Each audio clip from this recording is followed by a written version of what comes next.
Hi guys, I finally parked. The beach is facing you and I'm facing the sun so that this could be better quality. Okay guys, today I didn't know what I wanted to talk about, but there's a lot going on concurrently.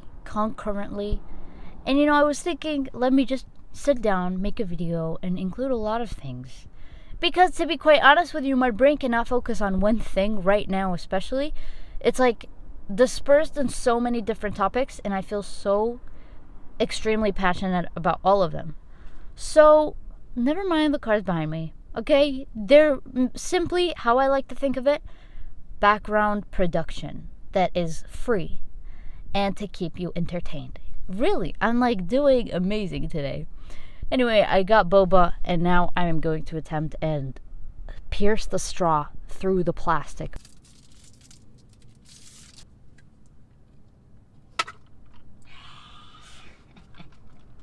The piercing was successful. Okay, guys, take your seats. I'm going to tell you something that I did recently that I never thought I would do.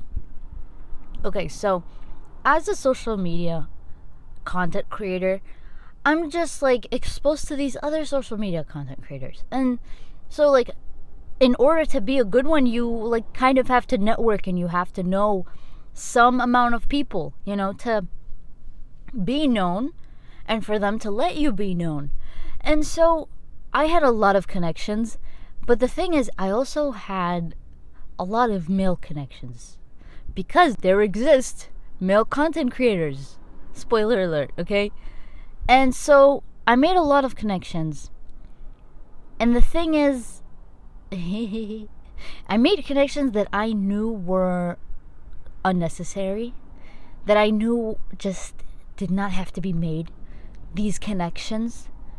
And so recently, I'm talking like 3 days ago or 4 days ago, I literally sent a message to them. Which is like, now that I'm thinking about it, insane. I sent a message to them and I was like, listen, I actually care about my afterlife. So I'm going to unfollow you guys and I'm going to cut ties with you because this is unnecessary. I actually did that. And I used to be kind of like, in a way, you could say, semi-close with one. Semi-close in terms of content. Like we used to share our projects and stuff like that. What we're gonna do and everything like that. And so the fact that I did that, I just went out there and I texted them. I was like, listen, bye. Forever. Bye. I'm sorry. Some of you guys may think that's a little extreme. Like, fuck, you can have male connections on social media. And I agree, you can. But like some of those connections just are so useless. They're purposeless. There's no reason to have them. I kid you not. Like, when I look at our chats, there's nothing resourceful that's going on. It's just like, ha ha ha. Okay. What next? What's going on? Like, you have to sit down and actually speculate this stuff. Because I remember that video I made about male and female friendships. The fact that, like, most of it is just useless. And there does have to be etiquette involved. It's just... First of all, I would be a hypocrite to not take my own advice and what I'm saying. And so, I want to implement it into my own life. But also, it's like, the way I thought about it was that by having these connections on social media, it's almost like I'm leaving a door partially open for Shaitan to just storm in and do what he's got to do. It's literally like that because not having those connections at all, there's no door. It's locked. There's nothing to worry about. But having it just slightly open and there for all of time, it's like almost asking for something to happen. In a way. I don't know how to explain it, but that is how I see it. I don't know. That's just something that's been going on lately. And when I did it, I thought it was extreme. I actually told my friend and she was like, what was the reason? Like, did you have a history with one of them or what? Like, why did you go that far to write a literal essay to tell them that you're cutting ties with them? And honestly, I'm thinking, like, do I want to show this essay or not? Because Because I fully wrote down, I was like, guys, listen, I'm not doing this because, I dislike you. I'm doing this solely because I'm literally just caring about myself in the afterlife. And in turn, I'm caring about you in the afterlife. So I'm cutting this relationship. I'm cutting this friendship. She was like, what was the reason? I was like, nothing. Nothing. The reason, there doesn't have to be a reason. Like, there doesn't have to be some sort of history between me and any one of them for me to do something like that. Because I honestly feel like everything that's going on in Gaza right now, it's almost like a warning and a reminder to kind of not step out of boundary and like treat this life like it's whatever. It's just one of those things that I felt internally I had to do. And by the way, I always felt like that, but I felt like I had to do it for quite some time. I think what's happening in Gaza right now is just dictating a lot of how my life is going on. When I wake up, I'm checking Gaza. Before I sleep, I'm checking Gaza. When I'm in class, I'm checking Gaza. And there are people that have the audacity to live life like it's not happening. And I'm not saying the audacity in terms of like, oh, they don't share about it, they don't post about it. No, people are not taking it as a wake-up call. I think it's a wake-up call. I think it's a wake-up call for everybody and anybody. And if you don't see it, you're blind. Right now, it's actually a little bit harder to live life. And I'm not saying it like a privileged person, like, oh my God, seeing these people dying and everything, it's just so difficult. No, not really. But it's the fact that I have literal family in Palestine. And not to mention, literally all of Gaza is my family. That is how I see it. They're my bloodline. They're my people. And to have that be happening, and I'm like living life, and I don't know, to me that doesn't feel right. And I don't have words, because every day I see something new. I see a new way that someone is decapitated or has their limbs not looking like how they're supposed to look. And sometimes when I'm posting on Instagram, because I try as much as I can to post on Instagram and inform people of what's going on, and just in general, just shed light on what's happening, and there's no censorship to that. At least in my stories, some people text me and they're like, I get it. Like, we get it. We're all for Palestine now. They'll be like, you don't need to keep posting this much. You don't need to be posting this stuff. Why are you posting all of this? And I don't even know where to begin with people like that. You know what's going on, but no, you choose to like just live in your own little bubble, because all of those things that you're saying is making you uncomfortable. I actually cannot wrap my head around it. My brain cannot begin to think about how their brain thinks. Because I'm like, how do you not live your life for people of Gaza? How are you not living and breathing like them because you want to feel just a little bit of what they felt because of the sheer guilt that's in you? Or do you even have that guilt at all? Or do you have that guilt but you actively choose to ignore it? And in turn, so you don't even like look at what's going on, and you tell yourself it's not happening. It's not as bad as it looks. It's okay. I can live life normally. I don't get those people. I really don't. And it's not because I even have family there, or the fact that like I do have Palestinian blood. That doesn't even matter. If I was freaking from Cape Town, I would still care about this like they're my own people. Because you see moms, and I think the thing that depresses me most is the moms. You see mothers holding their babies in a bag, holding their wrapped up babies, kissing their foreheads like they're still alive. That's why I say I don't know where to start. I don't know how to begin to think about that, or how it must feel or be. My brain can't fathom it.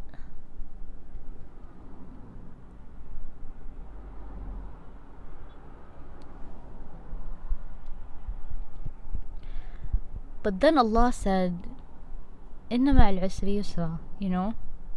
And that's the only thing that's keeping me kind of okay. Like, first of all, that Allah promised, "Inna ma'al usri yusra," with hardship comes ease. Indeed, with hardship comes ease. Allah said that twice. Allah said that twice. He didn't say, فَإِنَّ مَعَ الْعُسْرِ يُسْرًا, and went to the next ayah. Allah emphasized it by saying, فَإِنَّ مَعَ الْعُسْرِ يُسْرًا. إِنَّ مَعَ الْعُسْرِ يُسْرًا. Ya Allah. Going back to the idea of being resourceful and purposeful, I think that's something that I really want to bring up today. That's something that I have been trying to implement personally. And it's because of what's going on in Gaza that I'm realizing that this life is like not only temporary, and not only the fact that you're not guaranteed it tomorrow or even in the next minute or second, but the fact that you're going to be judged on it. That you're going to be judged on the things that you did, and nothing is gonna go by. Like, nothing's gonna pass without it being judged. Having that in mind, it led me to ask, what else is unnecessary? What else is so useless and purposeless, and there's no reason to have it? You know, besides those male content creator friends, there's no reason to have it. I have some male content creator friends that are actually, first of all, really polite. Like, they never let the conversation at hand get to some other place. Second of all, it's just, you can tell they're purpose driven. Like, when they write to you about something, it's about something specific and something useful and something that serves a purpose at the end of the day, you know? And I admire those people, and I almost pray for more people like that in my life. But if I want more people like that in my life, then I have to be willing to do the exact same and be the exact same. Purposeful. And to lead with purpose and meaning. And not just lead life like however I feel like today. Like, oh, today I have this, minor crush. I'm just gonna let it control my feelings for the rest of the day. Heck, let it control my feelings for the rest of the week, Because it's just fun to be a girl and crushing on people and texting people. Gosh, it's so fun.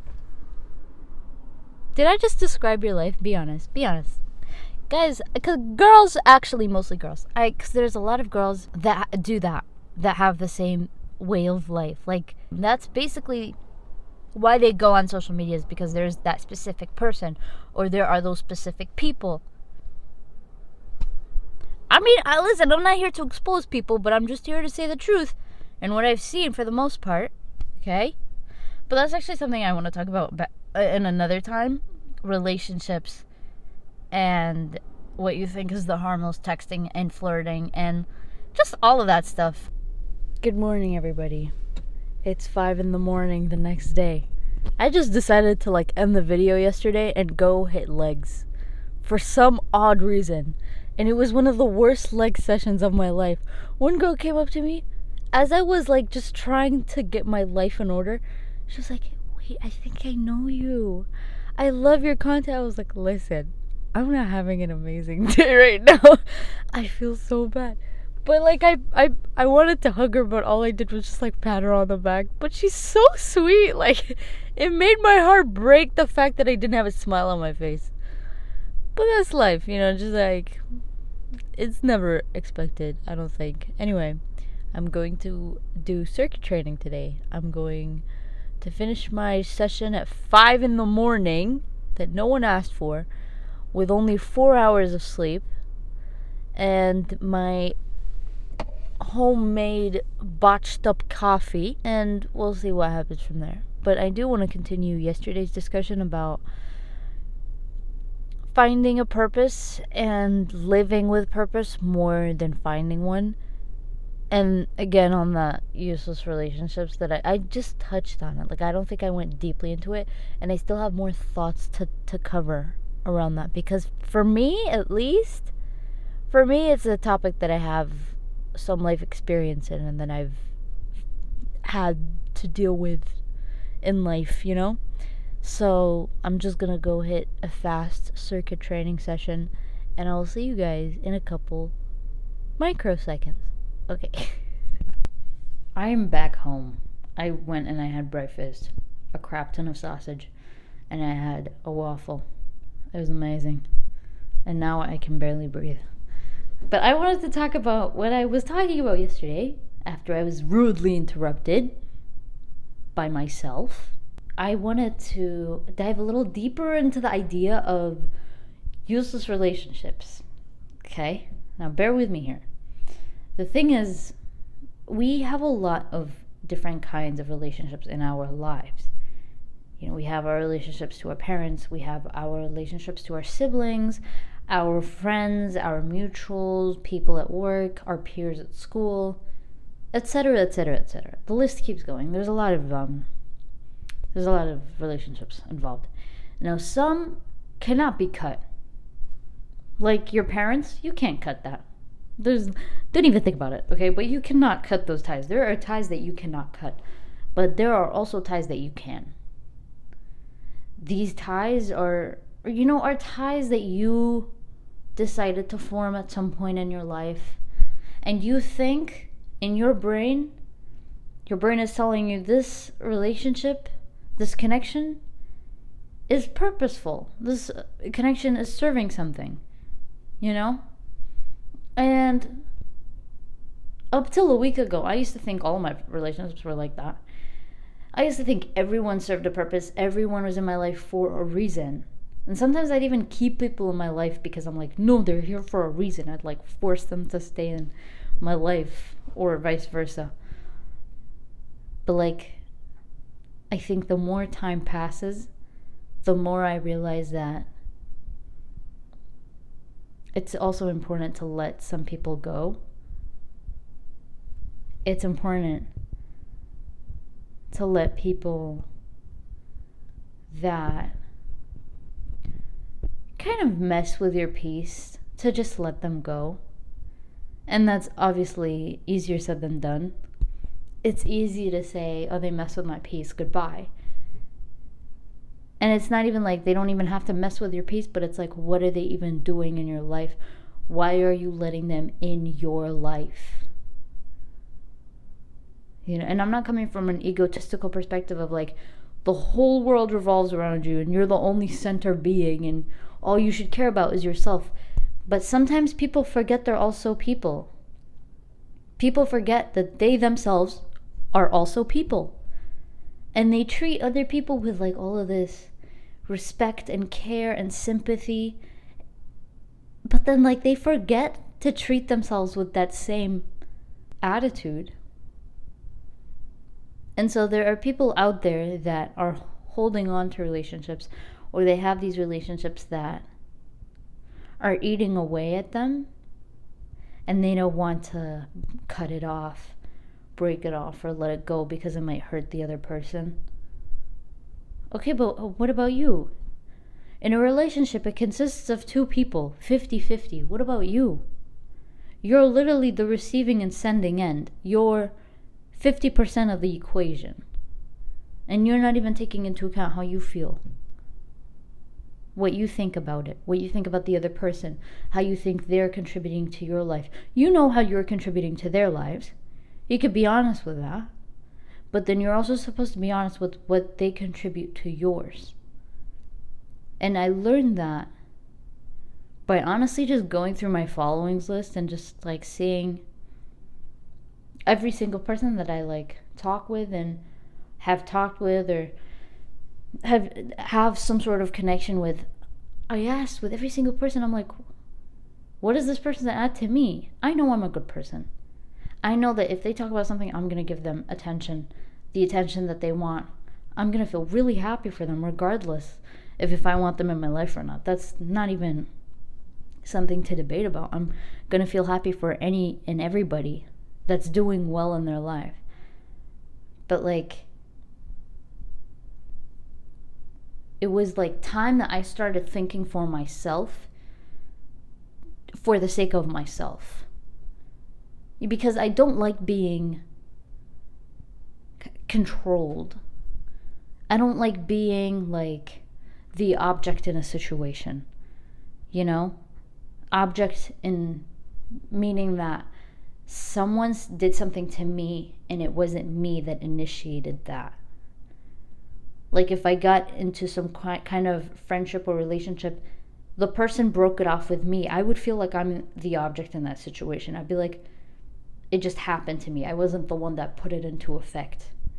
That's just something personally, I don't like it. I like to be the one in charge of my affairs and who I talk to and who I choose to be friends with. I like that to be under my control. I don't like it to just happen to me. Like if I'm leaving a friendship, I don't want to be the one who's broken with. I want to be the one to break it. Not for ego purposes, but because I love leading life with this purposeful, driven motive to be the one in control, to be the one in charge.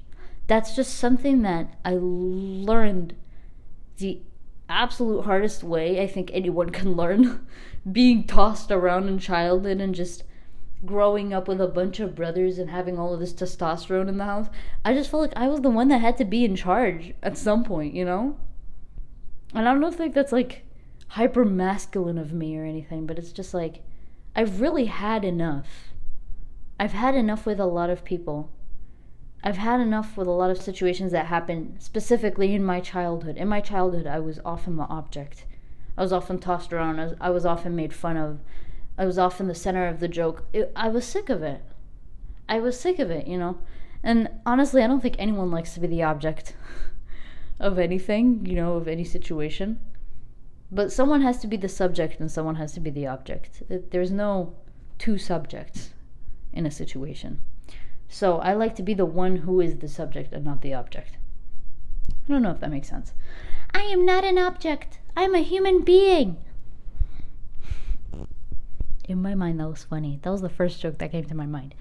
So yeah, so I think more than anything right now, when I'm looking at the people of Gaza, I'm inspecting my life in so many different ways.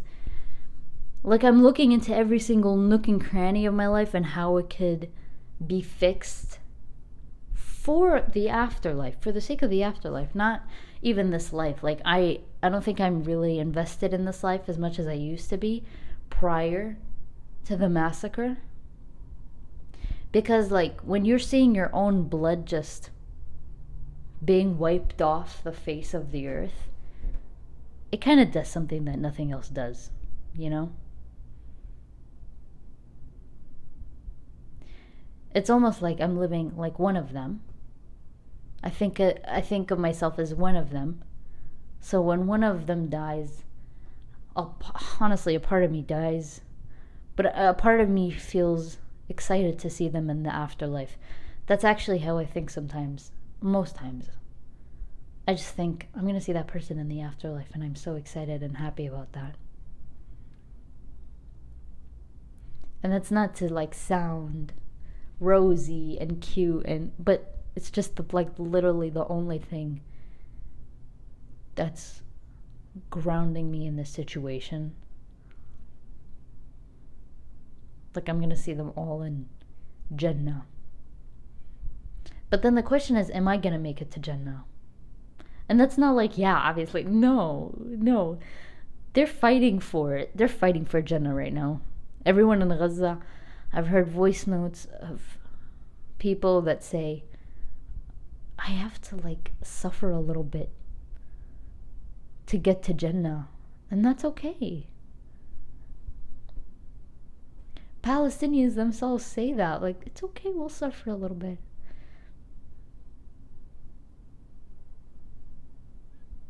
But we're going to be in front of Allah and our faces are going to glow bright because of the suffering that we endured. And like, who are we compared to the prophets, but like we'll have something to show Allah on the day of judgment. That's their thinking. That's how they think. That's how most of them think.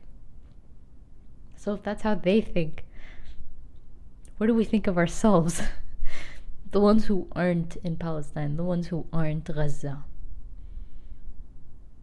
The regular old everyday person. Allah put each and every one of us in a specific place in our lives for a reason. Personally, I don't find it right to say, I wish I was the people of Gaza, or I wish I was one of them, or I wish I was with them, because Allah didn't subject me to that. Allah didn't put me in that situation. So who am I to say, oh Allah, why didn't you put me there? Why didn't you put me with them? That would be, quite frankly, not an okay thing to say to Allah, or to even think. I don't think like that. Alhamdulillah. I don't think anyone should. But it's that Allah put you so specifically where you are in life for such a specific reason, and the only thing is for you to kind of listen and be attentive to know what that reason and purpose is. It just requires that you use a little bit more focus in your day-to-day life, and that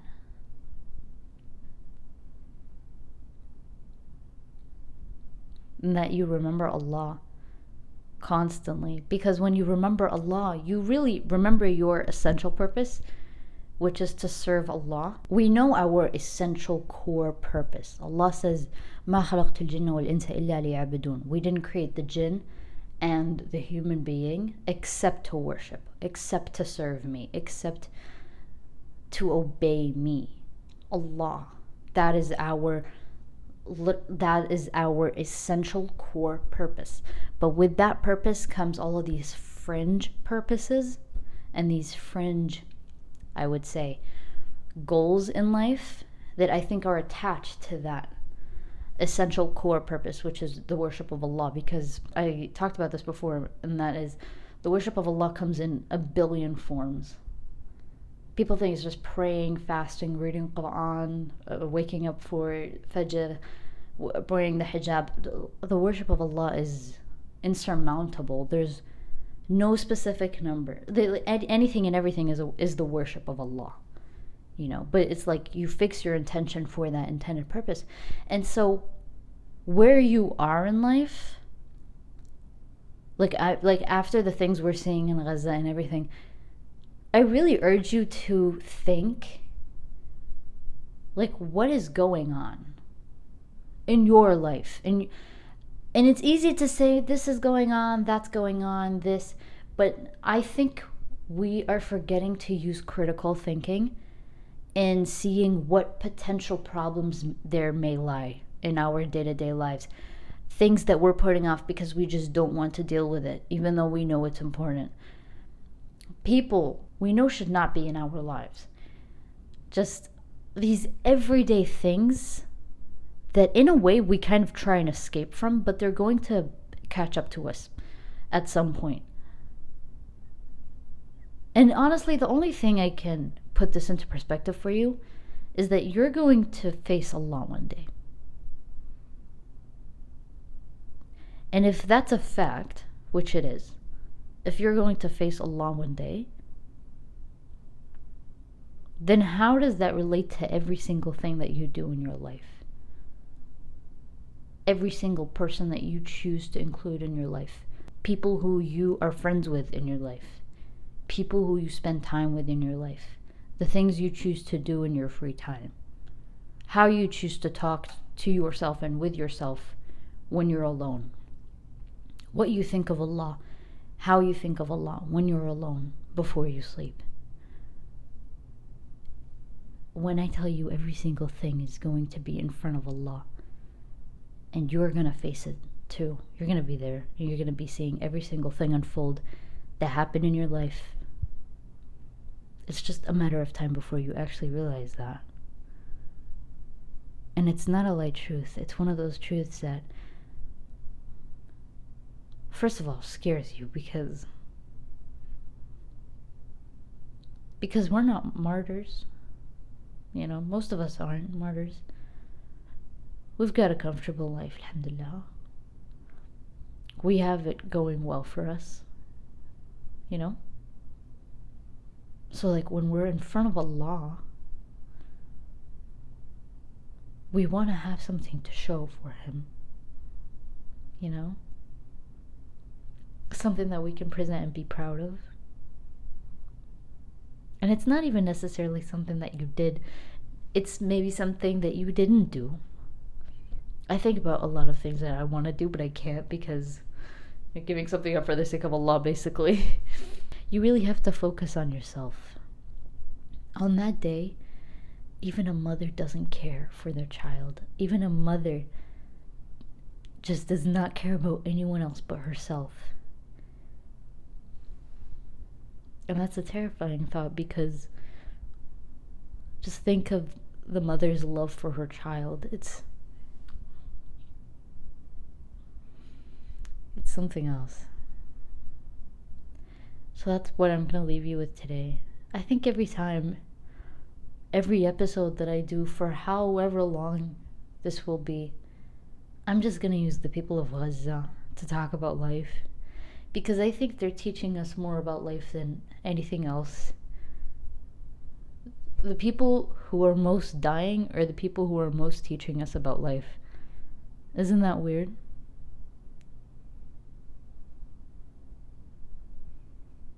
Allah ينصرهم, Allah يحميهم, الله يجعل في قلوبهم السكينة والطمأنينة ويدخلهم أعلى درجات الجنة بإذن الله.